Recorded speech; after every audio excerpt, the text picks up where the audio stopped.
3, 2, 1. Welcome to the Dave the Dog Trainer podcast, episode 207, even though it's supposed to be 206. So, hopefully everybody enjoyed the podcast that we did with Tyler and Mariano. If you'll notice as you watch it, Josh was not there. It was not. And then there was no nice camera footage of me. There was just a Zoom recording. Yes. A bit of a surprise. Yeah. It wound up being a great episode. Yeah. There was some miscommunications leading up to it. Yes. So Tyler obviously has his seminar coming up in August that he's going to be doing. And the Dog Trainers podcast guys reached out to me and asked me, obviously, if I wanted to do a podcast with them, to which I obliged. Mm-hmm. But I was under the assumption that they were doing the episode, and they were under the episode that I was doing the episode.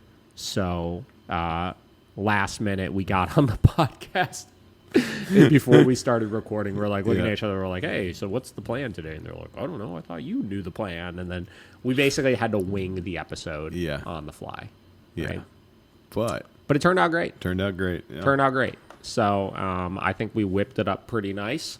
I think so. We cut out like 30 minutes of awkward figuring out what we were going to do at the beginning of it, which, you know what's funny? We did. I wanted to like take it all and put it at the end of the episode as like the bloopers. Yeah.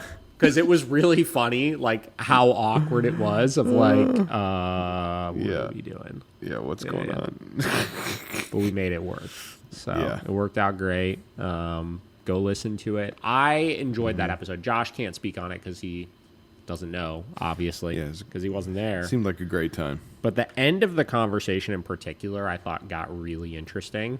And Tyler had watched it back, and he texted me a couple days later. Or actually, no, that was a lie. He texted me yesterday because it came out the day before, or came out yesterday or something like that. Yep. It was like, man, I really enjoyed re-listening to that. The end in particular, he's like, I think people are really going to get some value out of, because it talked, like the seminar they're having coming up is like the art of teaching, I think. And it's geared towards training. It's geared towards a lot of the things, frankly, that I think we instruct our younger trainers through in our shadow program. Mm-hmm. So our shadow program, I always tell everybody, is not to like shamelessly plug it, but our shadow program, I always tell everybody, is for people that have established dog training businesses that know how to train dogs already. Like, we're not here to teach you how to train dogs. That's just, one, I'm not really interested in teaching people how to train dogs that are like aspiring dog professionals, because anybody can do that. You know what I mean? Mm-hmm. It's geared towards teaching people, once they know how to train a dog, how to coach their clients as best as possible, because I think so much of the success of your client has little to do with how well you can train dogs, and it has more to do with how well you can connect with the client and how you can instruct them through the things and build the relationship with them needed in order to allow them to be successful, and like hone in on the things they really want and cater your training approach towards it. And it was interesting when they reached out to me about this and I started talking to Tyler about it. I was like, you know, he's going through all of the things that they're going to be covering in the seminar. I was like, damn, that's really cool. I think that's going to be really beneficial because it's a lot of that same stuff. It's the stuff that really matters, you know? So, the end of the conversation in particular I thought was really, really interesting, because we started diving into like this conversation where, you know, we all have those clients that are like chatty Cathys, if you will. You know what I mean? Yeah. And if you're like, depending on what the client is hiring you for in the first place, there are so many people that when they get those chatty Cathy clients that come in, one of two things will happen. One is they'll either have to be like unnecessarily rude to the client to get the dog, or get the client to just like focus on the things that they're trying to get them to do, right? Or two, they waste all their time just talking to the client, right? I think I had a third thing, but I'm blanking on it right now. Or three, they will then they'll try to be really efficient with their training. The client will just be trying to chat the whole time and won't be focused on the things that you're instructing them through, right? And then you wind up just blaming the client over and over again of why the client's coming back and not doing the homework and putting the work in and stuff like that. And we talked about this interesting dynamic where there are some people that come to training for the social element of it. They come to training because they want to build a relationship with their trainer. They want to just take their dog out and about, and it's like a fun, like extracurricular activity for them. And depending on what your client is hiring you for in the first place, when you have those types of people, yes, you have to do training still. And yes, you have to find ways to motivate your client to do the homework and stuff. But like you have to break out of that mold a little bit of you having these like rigid expectations of what success with that client should look like, because in their mind it's probably completely different than what you want it to be. And by focusing on what they actually want, whether it's a bit of social elements, whether it's, you know, something really specific in their day-to-day that's like a simple, easy solution that you solve that, then we could have all the fun, you know, chatting and hanging out and going through the motions with your dog and stuff. Sure. It could allow you to be that much more successful and have that much happier clients. Yeah. So I thought that was a really interesting, when you listen to it, the flow of it was great because, like, you know, myself and Mariano and Tyler were kind of ping-ponging off of each other in a way where it's like the conversation flowed really nicely and you'll get a really deep understanding of exactly what we mean by that. So all in all, it was a solid chat. It was just it was unexpected. I was ill prepared for it. For it. Usually if I have guests on, particularly if I have guests that are like, I don't want to say any of our guests are not interesting, but like like there's something very particular we want to talk about in it. Usually I'll come somewhat prepared with like at least 5 to 10 questions where it's like if I start losing the conversation, I could jump into one of these to like kickstart something else to stimulate it a little bit. And I had none of that. None of that. So like there was this like past the initial awkward before we started the podcast, there was like a couple moments near the beginning where I was just like, I was talking a lot to try to fill space to like try to figure out where I wanted the conversation to go. Yeah. You know? And luckily, like I've known Tyler for long enough at this point where like him and I could chat pretty effortlessly. And then Mariano too is pretty easy to talk to because he does podcasts himself as well. So like he's good at like triggering conversation. So it wound up being a great episode. And I think everybody's going to find some good value out of it. So. Yeah. I mean, I think that's, it's just a testament to, your guys' ability to just ramble sometimes, and then it falls into place, you know? Yeah. Like, because I told you when we were sitting here and you were like, they sprung it on me. I was like, I would, listening to that first little bit of like you guys figuring out what you're going to do, I was like, I would have just shut the computer off and ran away. So it's the fact that, you know, it was able to be like salvaged and completely like an actually good episode. Yeah. It's pretty cool. Dude, it kills me. It's so funny. So I was telling you earlier, we had our first like full staff meeting yesterday with like all of our new staff members and everything. And Kayla like started off the meeting by sending everybody a link to one of those like 5-minute personality tests. You know what I'm talking about? Like those ones where you go through and you answer like 40 questions. And, like it tells you like your whole personality type. Okay. And we did them, and I don't want to like get too deep into mine here because Michelle and Bridget already said next week they want to do a podcast episode where they have me on it, where we talk about our results of our personality test. Okay. But it is so funny how like under certain circumstances, like there were things of like how introverted versus extroverted you are. And like, it was introverted, and then there was something else. It wasn't extroverted, it was like the scale, right? And I was like 53% like smack in the middle of it, where it's like, I literally can be the most introverted person you'll ever meet in your life. And like when it comes to needing to like converse with new people and like create small talk and stuff like in my regular personal life, like I will totally shut down and not be able to do it. Right? Like even right before we started this episode, I'm letting my dogs out, and my neighbor, who I know very well, is like bringing her trash cans in. She's like, "Oh, hey, how's it going?" And immediately I had this like, like, you know, like, oh God, I have to like, and it's not that I don't like she's great. You know what I mean? Great person, but But like I had this like moment where I was just like stressed that I now have to converse in like 3 minutes of small talk and I don't know what I'm going to say.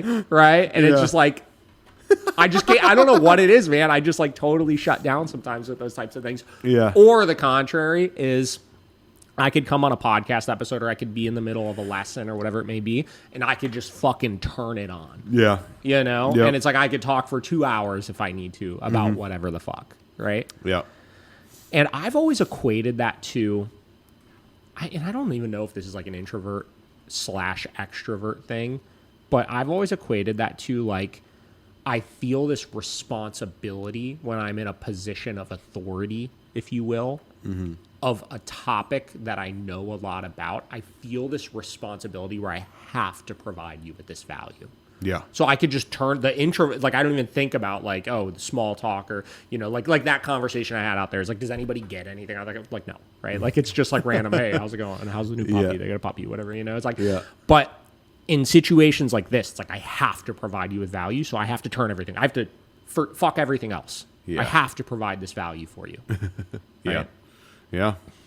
So it's interesting. The personality test was pretty well. You ever done one of those? Yeah. It's been a long time, but I feel like I'm like you. Like when I got to turn it on, I can turn it on. But if it's just like this one-on-one weird, like small talk, I'm not very good at it. I feel like you're way more extroverted than I am, though.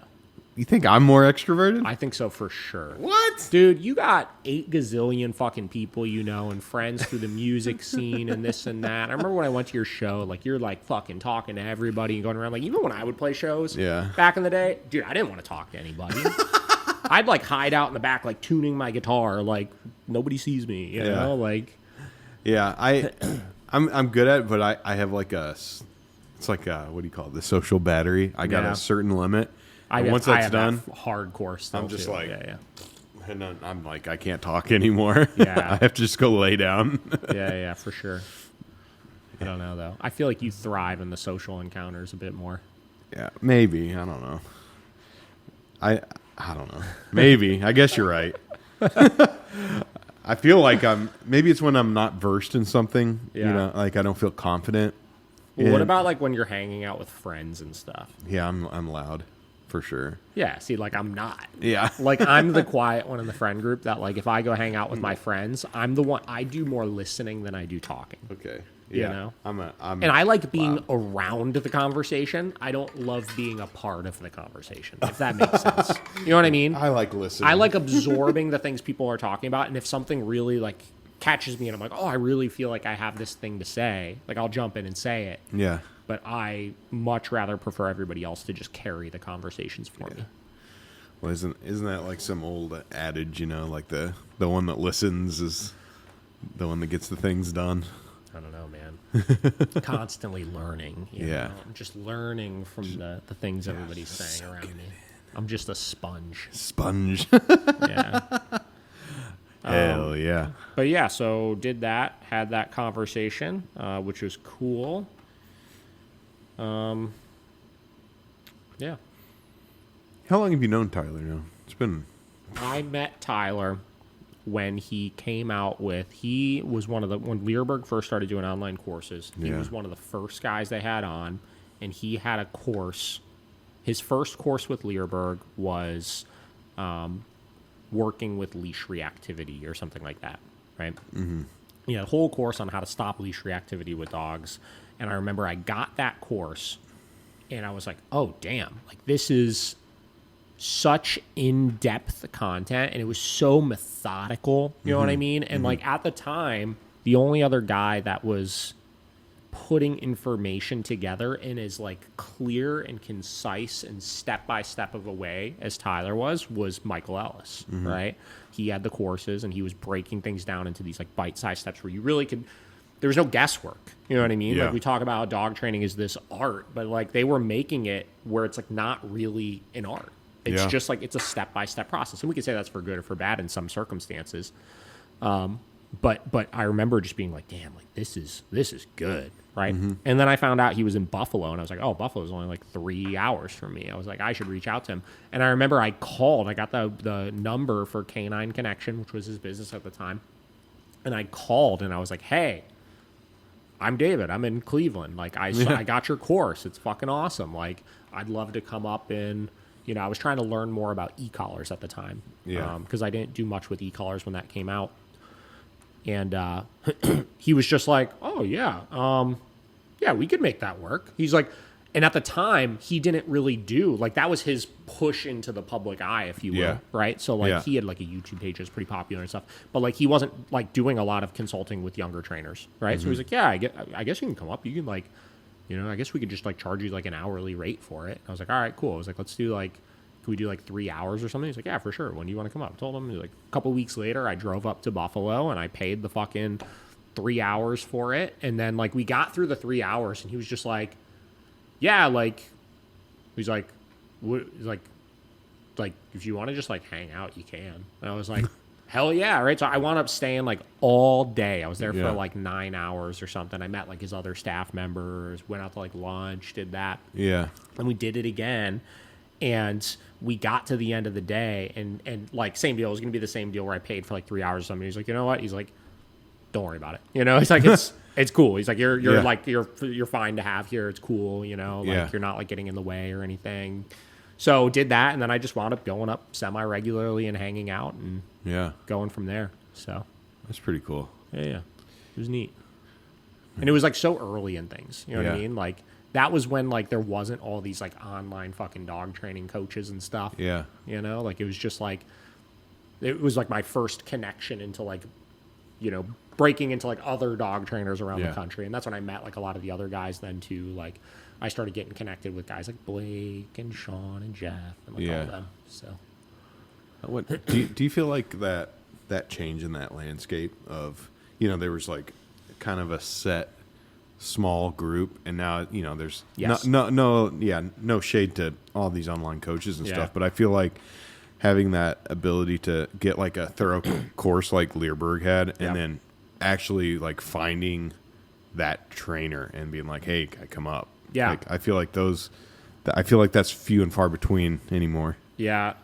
Everything was way less produced back then.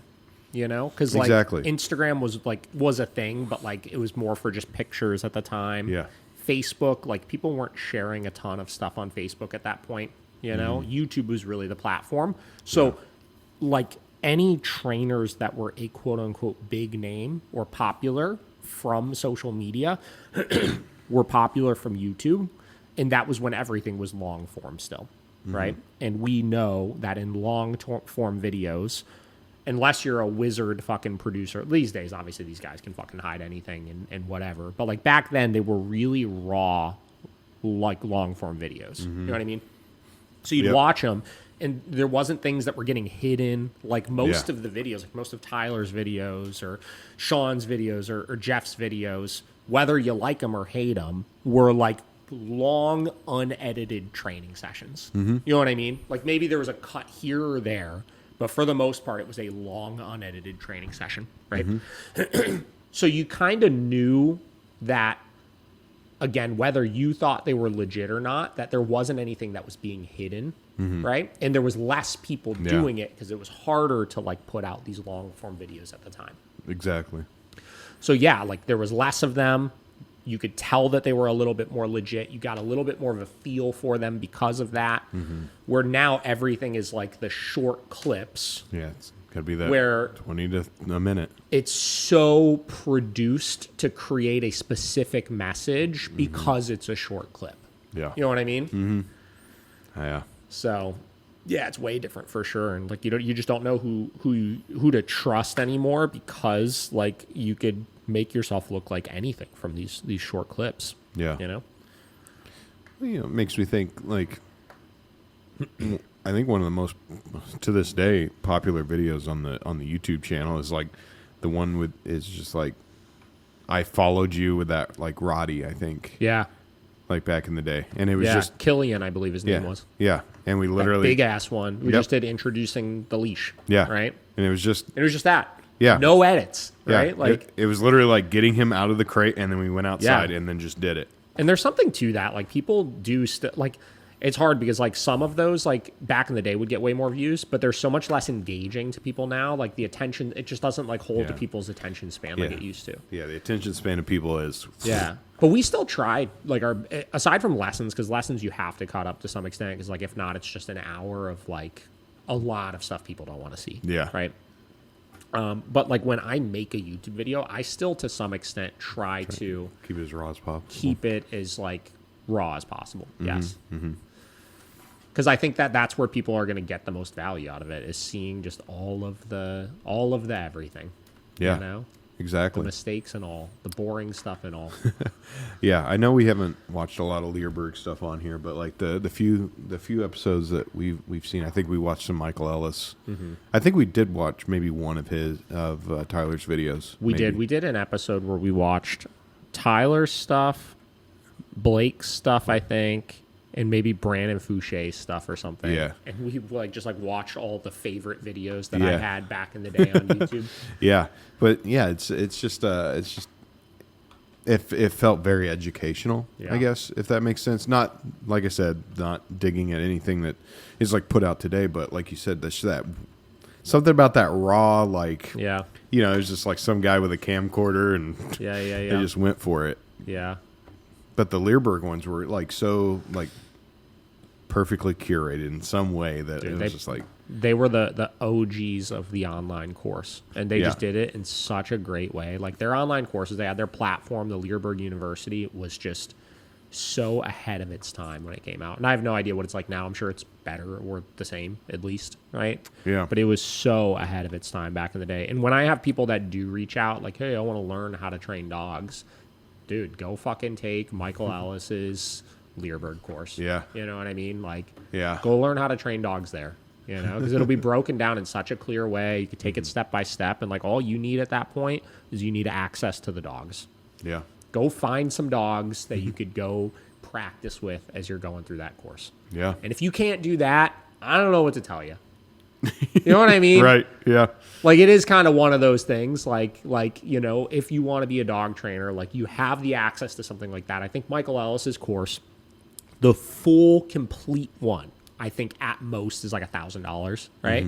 Which I don't want to say that's cheap, but that's a pretty low cost of entry to learn pretty much all the skills you need from a training standpoint to get the ball rolling with stuff. Then just go find some fucking dog. Go find some friends' dogs that you could just do it with. Or go fucking foster a dog for a little bit. Or do whatever. You know what I mean? And just go learn. Go learn. Yeah, exactly. You know? Or if you have a dog yourself, do it with your fucking dog that you have. It's just, it's what you got to do. Yeah. It's what you got to do. Exactly. Yeah. And that was so clear and concise that, like you said, I mean, when was that? When do you think they filmed those? Oh, dude, a long time ago. I would guess, like I said, Tyler's, I think, probably came out, I would guess 10 years ago. Yeah. I think probably 10 years ago. Yeah. So, I mean, a 10-year-old course, but it's still like the one that you recommend. I mean, well, that one's different, right? So Tyler's is dated at this point. It was put together in such a great way, but like the things he's doing in it, like for leash reactivity, I could guarantee you he doesn't do those things anymore. Yeah. Right? So it's like but at the time, that's what everybody was doing, was that method. But like now we have more efficient ways of working through leash reactivity than that. I guess so I don't necessarily know if I would recommend it from the standpoint of like learning, because there's tools you can put in your toolbox, maybe not directly for leash reactivity, but you know, for just training in general. Yeah. Michael's is more. That's what I meant with just, Michael's. It's less working through a specific issue, and it's more just learning the basics of canine communication. Yeah. With various types of tools and food and creating motivation and all of that kind of stuff. Okay. Yeah. So that one is definitely more highly recommended. So. Nice. Yeah. So it's pretty cool. I think I had something else to say on that. I'm trying to remember what it was. I don't know. I think that might be it. Okay, so let's talk about... Dude, vets are going crazy these days. How about we segue into that? Okay. Vets are going fucking crazy these days. Dude, all right. I had two stories or scenarios that I ran into recently. Great. Just proving that vets are going fucking crazy these days. Okay. Boy, lay it on us. So I got this dog that I've been working with for a couple months now. The dog's name is Meatball. Meatball's a big Rottweiler. And I think I've mentioned a little bit on this podcast about him before, because Meatball moves like next week to fucking Germany. Oh, right? yeah. Yep. Owner's getting stationed out there. She's got to take him out there. And, like, Germany has very strict rules on, like, your power breeds and making sure they're not aggressive, right? So this dog is not an aggressive dog, but he's, like, a little fearful of new men and, you know, stuff like that. And she just wanted to basically do her due diligence to make sure he was set up for success when he goes out there, because he has to go through, like, an evaluation to make sure that he's not, like, a dangerous dog. Really? Right? Yes. Wow. So, been doing the training. It's been great, right? He's really done. He's going to be just fine when he goes out there, right? But he had her last thing she wanted to do, he had a vet visit. He had to get some vaccines, right? And she was like, he historically has not done very well at the vet. I was like, all right, well, let's go. You know, she's like, do you mind going to the vet with me? I was like, yeah, that's fine. So she sets up the appointment. I always tell everybody, if it's not a vet that we work with all the time, tell your vet you have a trainer, and, you know, are they okay with the trainer coming and, you know, helping out with the visit, basically, right? Because if they say no, like, you know what I mean? It's their place. Like, I can't force you to do it. You know what I mean? So she did. They said, no problem. We take them there, right? And what a disaster. No. What a fucking disaster. I'm not going to talk about who the vet was or anything like that, but, like, okay, so we get there and we get into the vet visit, and we're sitting in the it's not even the waiting area.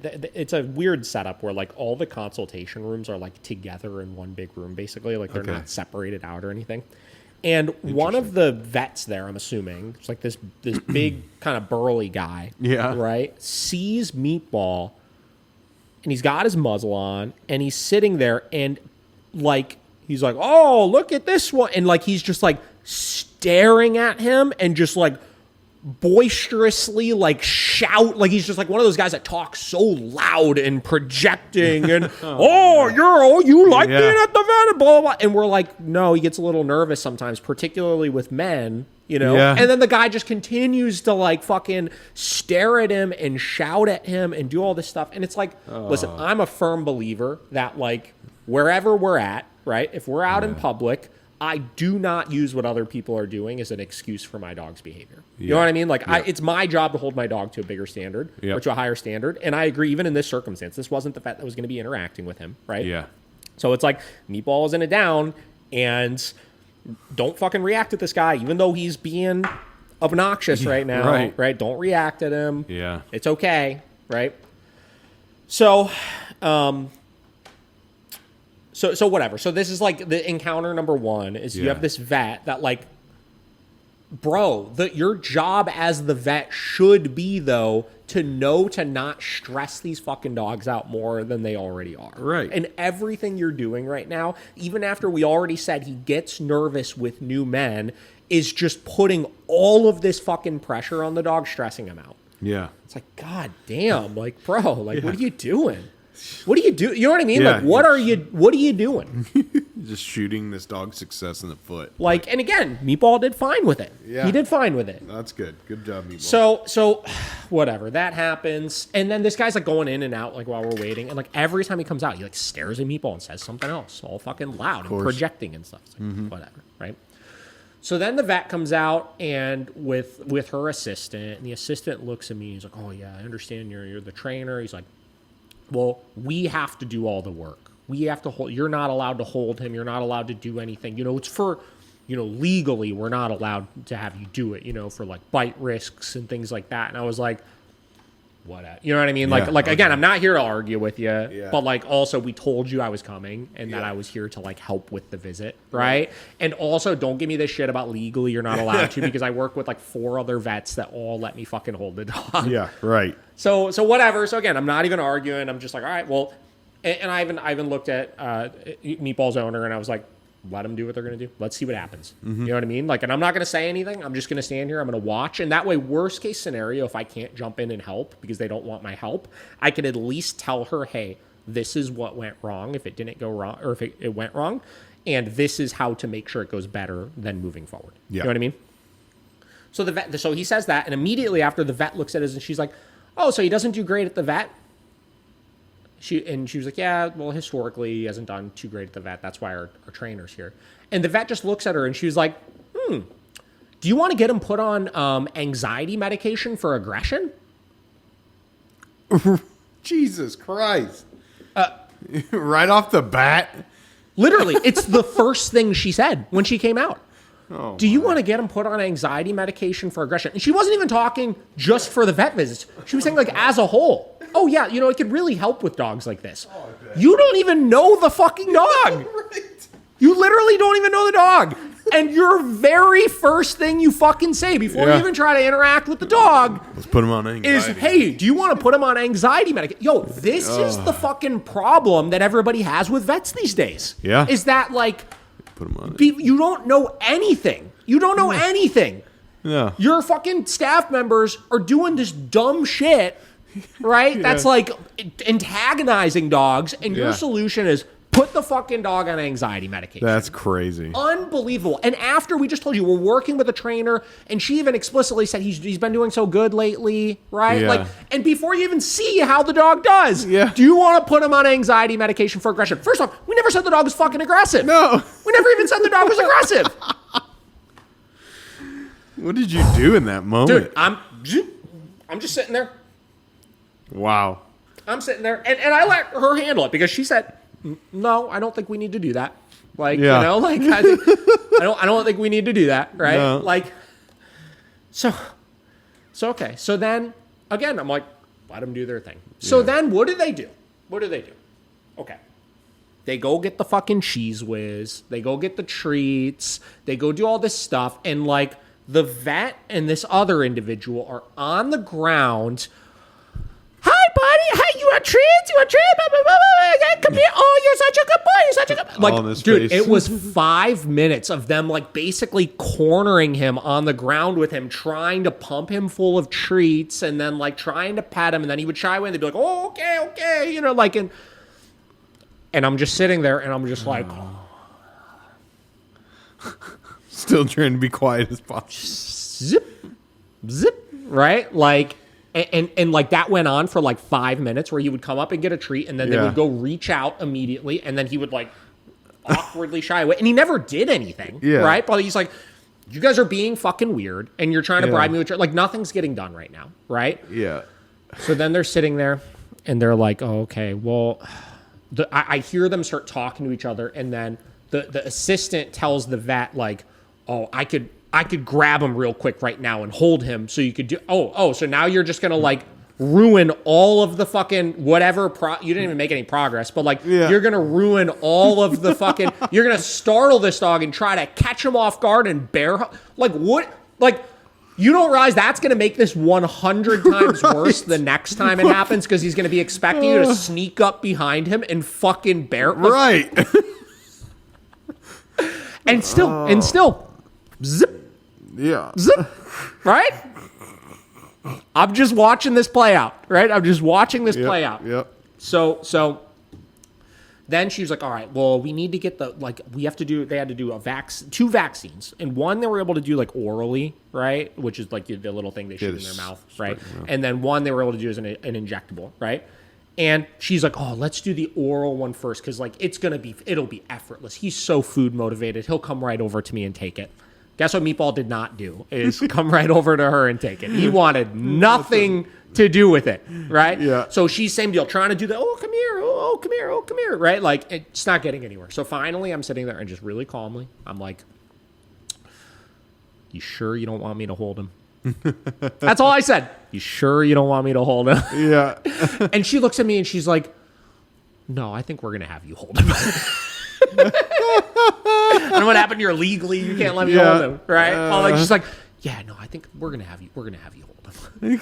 So I was like, all right, come here, Meatball. And I do again, and we'll talk about it in a minute here, my process for helping dogs get over it because it literally like if you do it the right way, it takes 2 seconds, right? So I do you grab him by the collar, I face him towards me. And there's basically, if I had a dog right now, I could show you, right? But like, you basically hold the collar loosely, and then you use your forearm and your bicep to kind of like wraps over the muzzle. So if he tries to whip around, it just like goes into your arm like that, right? But you're loose, right? You don't want to create because like if you did what this girl suggested, which is they bear hug, and the dog has no alternative, and they're fighting the whole time and freaking out, and you're trying to fucking stab him with an injectable, you have to get him making the decision on his own, but you have to be prepared to catch him quickly if he were to try to lunge, right? Yeah. So I do the move, position him around, I spin him over, and then she comes over and she's like, yeah, I really think we need to do this injectable like orally because it'll be so much easier than the vaccine. It'll be so much. I was like, I don't think so. I was like, I really think just do them both as injectables because it's less of a fucking headache. You don't have to beg him to. You don't have to get in his face for it or anything like that, right? Yeah. So I do this move, bro. Boom, boom. Both injectables done, effortless. Yeah. Literally fucking effortless. Yeah. Effortless. Got him done in half a second. So, and then we finish it, and then the vet comes over, and she's like, oh, I think he did really, really good. He's so food motivated, which really helps. And I was like, the food did absolutely nothing. You're right. The fact that, like, I held him for you, and you were able to just get the job done without trying to be his best fucking friend is what made it better. Right. And got it done in 2 seconds. So I think he did really good. He did really good. Did really great. So we leave, and I tell the client, I'm just like, so like everything they did leading up to that will make it worse in the future, right? So like just you need to find a vet like that is open to like taking a little bit of like your dog and like we know what your dog needs in order to do well at the vet. And here's the thing, Vinny used to be like that at the vet. Deli used to be like that at the vet. And this is the same method I did with my own personal dogs, get them good at the vet. And now I take them to the vet and I still put a muzzle on them, but I just hand the leash to them. They go, they do their fucking injectables. They do whatever they need to do. And the dogs don't put up any fight with it these days. And they're just fine with it. And it's because I did that method and I got them used to, hey, when you come to the vet, they interact with you, they get the job done, and life is good. Yep. Right? Yeah. And then we can look at the contrary. I did another vet visit about a week before this. This was last week with this dog, Zeno, big German Shepherd, that same deal, horrible at the vet, right? But this time we went to the vet that we really like, right? the one that actually knows us. Yeah. And we go into the vet visit, and the vet looks at us, and the first question they ask is not, do you want to put him on anxiety medication? Yeah. The first thing they do is they look at us and they say, what do you need from us to make this go well? Yeah. Oh my God. Yeah. Oh my God. Like, thank you, right? So I tell them, this is exactly what I need in order for this to go well. Perfect. And guess what we did with Zeno? I did the fucking thing. Yeah. Right? I did the fucking thing. They came over, boom, boom, boom, 3 injectables, done. And the vet finished, and they were like, oh my God. They looked at the owner. They were like, that is the best that he has ever done here at the vet. Great work. You guys are doing an awesome job with the training. Fucking fantastic. Like, wow. All you did was just take a little bit of fucking guidance. Yeah. Right? Yeah. Wow. Ridiculous. So then, this is my other story that I have. I was on the phone with a longtime client of ours, right, who has a Cane Corso and some other mixed breed dog, large mixed breed dog, right? She calls and she's like, yeah, I got to schedule boarding. All right. She's like, oh, also, do you have any vet recommendations? And I was like, yeah, but like, you've clearly been taking them to this place for a long time. Like, what's the deal? She's like, well, we just went to the vet the other day, and the vet informed us that starting next month that they are a certified fear-free vet clinic and that they will no longer be allowing dogs that are trained on a shock collar to come in anymore. Jesus Christ. Go fuck yourself. Yeah. Like, who do you think you are? Like, right. Oh my God. Unbelievable. Unbelievable. So she's just like, yeah, so I guess we're not welcome there anymore, even though we've been fucking giving them our business for the last however many fucking years. Yeah. Oh my Unbelievable that you could just alienate an entire group of your clients and say, hey, I know you've given us all this money over the years, but like, fuck you. We don't want your business anymore. Yeah. Right? Because like you're, I don't know, abusing your dog with a fucking e-collar. So she was like, so like, obviously we're going to go somewhere else. Like, I was like, yes, good. Like, what is with vets, man? Dude, they're out of control. They're out of control. There are great vets out there. Don't get me wrong. Yes. But like, man, a lot of them, like, these are the stories of like, and it's the same deal. Like I've told this a million times before. The amount of times I have clients that call us and they say they took their dog to the vet either right before starting a board and train to get their vaccines or right after they finish the board and train when they're all like stoked on their dog's progress, and they go in and they have the e-collar on their dog, and the vet comes in and, not even exaggerating, yells, like shouts at the client for sending their dog to an abusive dog training facility. What? Again, who the fuck do you think you are? I remember the first time it ever happened. There was this dog's name was, it was a very small pointy-eared Airedale Terrier. I want to say his name was Wicklow or something like that. Okay. Could be wrong. There was like 3 of them at the time that had different names. I think this dog's name was Wicklow. We'll go with Wicklow. We'll go with Wicklow. And I remember the same deal. They signed up for the board and train. They went to get their vaccines. And I remember I'd only spoken with the wife at this point. Very, very nice, right? Yeah. And I got a call from the husband. It's like a week before drop-off. And he was just basically like, not in a mean way towards me, but he's like, can you explain to me why my wife just called me crying because she left the vet clinic and the vet literally screamed at her because she said she was sending the dog to a board and train with you? And I was just like, what? Yeah. Like, I know that it's no fucking stranger that vets don't like us, or some vets don't like us, I should say, because of our training methods. But to be a vet and to just have the audacity to scream at one of your clients over that. Right. That's crazy. That is another level of crazy. Yeah. Like again, who the fuck? Like, yeah, who are you? Who do you think you're talking to? Like, Right. oh my God. Like, I could only imagine, dude, if I was in that situation, like, Right. be burning that vet clinic down. Are you fucking kidding me? Right. Insanity. It's fucking insanity. And it's weird too because I think back to like Dr. Cooper.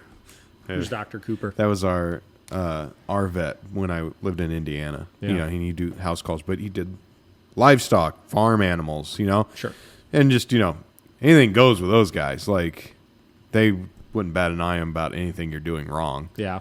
And I wish I understood like the difference between like maybe country vets and just urban vets. The other thing too, like I would have less of an issue with this if it was vets that were like, let's say you were taking your dog to a vet clinic where it's like there are certified vet behaviorists there and they're the ones that are, I don't want to, like, the yelling at you thing is bullshit, right? Oh, Just yeah, that's regardless, bullshit. right? That's fucking bullshit. Yeah. But like, let's say they were like putting in their 2 cents on like why they're trying to educate you on why you should be doing something else. But like every time it happens, it's fucking mom and pop Joe Schmo fucking vet that is not even remotely a trainer or a behaviorist that's giving like this lady that's, oh, you want to put your dog on fucking anxiety medication? Like That's the crazy. very first thing that she says. Like that is what blows my mind. It's not even like she did the vet visit, saw it, went, and the dog didn't go well, and she still doesn't know anything, but she's like, oh, do you want to put the dog on anxiety medication? Like, Yeah. I guess even then I could probably understand it a little bit more. Yeah. You know what I mean? But before you ever even did anything, it's the very first thing that you say. Yeah. And so many people get suckered into there because here's the thing, right? Like, let's say it's a new client, right? And they never heard about anxiety medication before. And you go in and like, oh, my dog doesn't do well at the vet. And they go, Yeah. oh, do you want to put your dog on anxiety medication for aggression? And you're like, yeah, my dog has aggression. There's a medication that can fix that. Yeah. And then the vet goes, oh, yeah, you just put them on this anxiety medication and they don't have aggression anymore and it's Yeah. fine. And then you get suckered into putting your dog on these anxiety medications, these SSRIs that like, are horrible for your dog to be on and don't actually fucking do anything. And then it's, you know what I mean? And then you're stuck on it. And then you're spending hundreds of dollars a month on these medications. And then you're scared to take your dog off of them because the vet says you can't just take them off of it. You got to wean them off, but you really shouldn't even do that. So like, Yeah. So 2 things. Do vets get kickbacks? I don't know. This is like this podcast is not intended to be the conspiracy I'm not theory, trying to conspiracy, right? Like, but I you don't might get- actually know the answer to that question. I don't even want to say because like I don't even have any backing for it. Okay, all right. I've heard that there are some circumstances in which the vet clinics get maybe not direct kickbacks from them, but they get a lot of support from the companies that make these medications. Okay. All right. We'll leave it at that. And then the second thing is like what you were just saying. Like instead of using a collar that is made to communicate with the dog, you think that's worse than literally drugging up your dog with SSRIs? I don't know, Josh. Like that, I don't you're, know. you're, so you'd rather change your dog's complete like mental stability and state than having a thing that just communicates with them. I know. But even past that, like they're prescribing these because they're seeing a dog be bad at the vet usually, right? It's like every time, like it blows people's mind, like how easy it was to get this dog to get his vaccines. So fucking easy. And it was like so much less conflict than anything else. Yeah. We just got it done in 3 seconds. And it just like Yeah. kills me that they don't see that. And they're just like, wow, like that seemed pretty simple. Exactly. You know what I mean? Yeah. Like that seemed pretty simple. And then just like with anything, like the force-free community always talks about you're playing the long game with things. Like I feel like the force-free community, or like we'll just talk the vet community, right? They look at an incident like that and they look at it like they're not looking at the long game. They look at, well, the dog's stressed. Like, of course they're stressed the first time you do it. Right. But if you look at the long game, prediction error, right? The dog realized nothing scary happened, which is how you get from a place where my dogs were just as bad at the vet to a place where they go there and they're not all stressed out because they're like, it's just not that big of a deal. Yep. It's just not that big of a deal. Exactly. So those have been my recent experiences at the vet. Shout out all the good vets out there. The Tremont Animal Clinic, everybody, if you're in the Cleveland area, go there. They're the best. They literally walk in. They say, what do you need from us to make this go well? Wow. Yeah. If only we had that luxury everywhere. Wow. I'm honored. That's awesome. Yeah, so that's what I got for you. So listen, I say all this. I say all this because we need to start being picky of who we're using as our vets, right? Yeah. Like, and whatever. Like, I'm not even saying there's anything wrong with this vet that like we had this like negative experience at. Like, if you got an easy dog and the dog does fine there, I don't care, right? But if you have a difficult dog, you can't have a vet like that. No. You can't. No. They're going to hinder your progress. They are not going to help you. You need to find a vet that is open to. It's a partnership of what do we need to do to help these vet visits go as best as possible. Yep. Right? So that's what I got for you. Be picky about your vets Be picky. and don't let them bully you. Yeah. And don't fucking listen to people that tell you put your dog on anxiety medication for aggression when they first fucking meet them. Before they even see anything. That was crazy. Crazy. That's crazy. All right, guys. We'll catch you on the next one. See ya.